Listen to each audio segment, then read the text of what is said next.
Hey, everybody, it's Brad. It is Wednesday, which means we can officially start gathering signatures to get on the ballot. So I would love to have your support if you're willing to help us gather signatures. Instructions are available here on this post.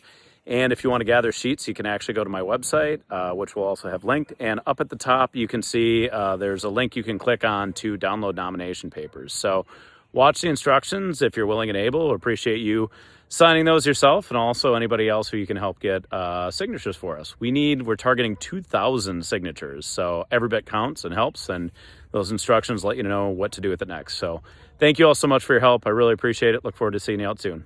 Take care. Bye. All right.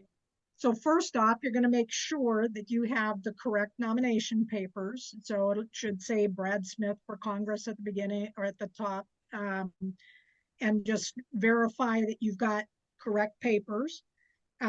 Your first thing that you're going to do is get somebody to sign. So there will be a signature box that nobody can change. Then the printed name of the elector will go in the next column. And that if, for example, you have somebody who's struggling with handwriting or they are struggling writing, you can fill in everything but their signature and everything. So you could fill in the name, you can fill in the address, and it needs, so when you get to the third column, it is a street address, so no PO boxes.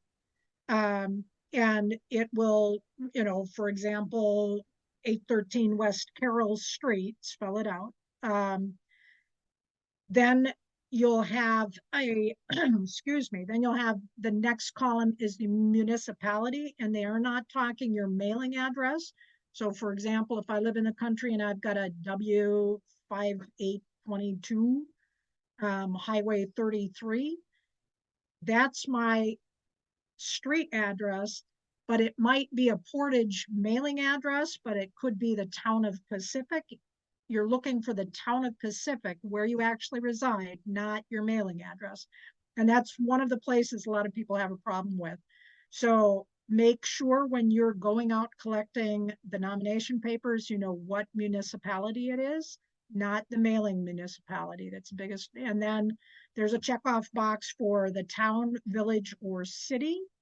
You want to make sure you check which it is. And oftentimes there are like townships and villages or townships and cities with the same name. So for example, the town of Sheboygan or the city of Sheboygan, you want to make sure you're correctly checking that box.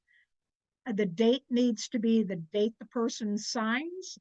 And then when you look at the bottom of the sheet, the witness is going to date their sheet. Their witness date should be after all of the rest of the dates above on the people who have signed. Some of the places people have problems is they assume that their signature is good enough. They don't have to print their name. That is not true. You need to make sure that the name is printed legibly. So even if the person who is signing does print their name and you can't read it, you can go back in and correct it with good, clear printing. The person who circulates the paper can correct everything in there except for witness or except for signatures.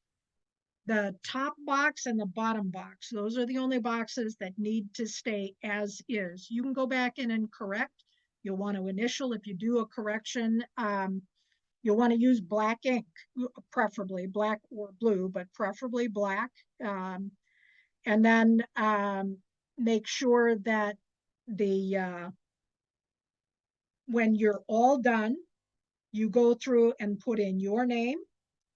You're going to put in your street with the municipality included in that. So you're going to have your street address, not your mailing address, but your street address. And then you're going to put in the date and sign it. Do not number the pages. We'll number those once they come back to us. So your signature doesn't need to be legible, but your printed name does. And that is, you have to be at least 18 years of age. You have to be a citizen of Wisconsin or resident of Wisconsin in order to circulate these papers, and an eligible voter. So you can't You can't be a convicted felon. You do have to be of age. If you were a convicted felon and off paper, so you've served your entire term, you are eligible. Let's see, I think that pretty much covers it.